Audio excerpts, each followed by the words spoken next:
ಅಂದರೆ ಮಾಧವ್ ಅವರು ನಾನು ಹೇಳಿದ್ದು ಯಾವುದನ್ನು ಕೇಳಿಸ್ಕೊಂಡೇ ಇಲ್ವಾ? ನಾನು ಅಷ್ಟು ಹೊತ್ತು ಮಾತಾಡಿದ್ರು ಕೇಳಿಸ್ಕೊಳ್ದೆ ಎಲ್ಲಿ ಹೋದ್ರು?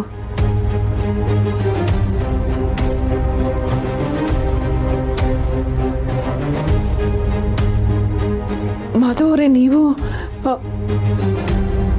ಶಾರ್ವರಿ,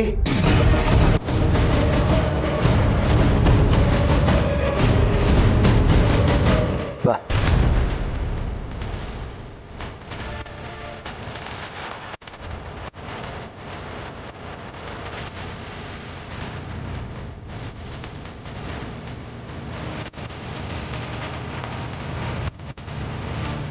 ನಮ್ಮ ಮನೆಯಲ್ಲಿ ಎಲ್ಲರ ಮನಸ್ಸು ತಿಳಿಯಾಗಿರಬೇಕು ಅನ್ನೋದೇ ನನ್ನ ಆಸೆ.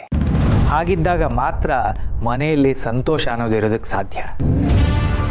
ಮನಸ್ಸಲ್ಲಿ ಏನೇ ಗೊಂದಲ ಇದ್ದರೂ ಪ್ರಶ್ನೆಗಳಿದ್ದರೂ ಅದನ್ನು ನೇರವಾಗಿ ಮಾತಾಡಿ ಪರಿಹಾರ ಕಂಡ್ಕೋಬೇಕು. ಅನುಮಾನ ಅನ್ನೋದು ಮನುಷ್ಯನ ಮನಸ್ಸನ್ನು ಹಾಳು ಮಾಡಿಬಿಡುತ್ತೆ. ಅದಕ್ಕೆ ಶಾರ್ವರಿನೇ ಕರ್ಕೊಂಡು ಬಂದಿದ್ದೀನಿ. ನಿಮ್ಮ ಪ್ರಶ್ನೆಗಳು ಏನೇ ಇದ್ದರೂ ನೇರವಾಗಿ ಅವಳನ್ನೇ ಕೇಳಿ. ಏನು ಬಾಬಾ ಇದೆಲ್ಲ? ತುಳಸಿ ಅವ್ರು ಏನು ಹೇಳಿದ್ರು? ನನ್ನಿಂದೇನಾದರೂ ತಪ್ಪಾಗಿದೆಯಾ? ಹಾಗೇನಾದರೂ ಗೊತ್ತಿದ್ದೋ ಗೊತ್ತಿಲ್ಲದೇನೋ ನನ್ನಿಂದ ತಪ್ಪಾಗಿದ್ರೆ ದಯವಿಟ್ಟು ನನ್ನ ಕ್ಷಮಿಸ್ಬಿಡಿ ಬಾಬಾ. ಚೇಚೆ, ಹಾಗೇನೂ ಇಲ್ಲ ಶಾರ್ವರಿ. ತುಳಸಿಯವರಿಗೆ ಒಂದು ಚಿಕ್ಕ ಗೊಂದಲ ಇದೆ. ತುಳಸಿಯವರೇ ಕೇಳಿ. ಮಾಧವ್ ಅವರೇ, ನಾನು ಕೇಳಿದ್ದು ಪರವಾಗಿಲ್ಲ ಬಿಡಿ. ನೀವು ಕೇಳಿದ್ದನ್ನೇ ನಾನೇ ಶಾರ್ವರಿ ಹತ್ರ ಕೇಳ್ತೀನಿ.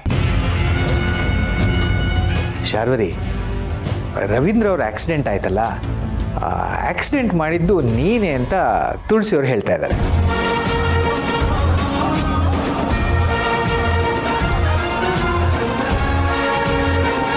ಅವರ ಮನಸ್ಸಲ್ಲಿ ಅದರ ಬಗ್ಗೆ ಗೊಂದಲ ಇದೆ.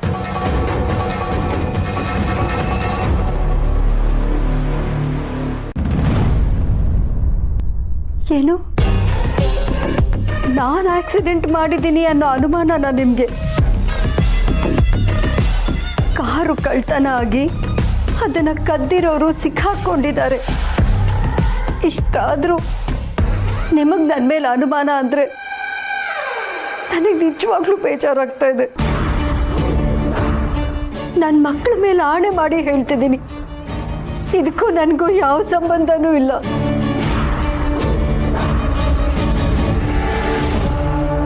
ಒಂದು ವೇಳೆ ಪೊಲೀಸ್ನವರು ನನ್ನನ್ನು ಆಕ್ಸಿಡೆಂಟ್ ಮಾಡಿದ್ದೀನಿ ಅಂತ ಅರೆಸ್ಟ್ ಮಾಡಿದ್ರು ನನಗಿಷ್ಟು ನೋವಾಗ್ತಿರ್ಲಿಲ್ಲ.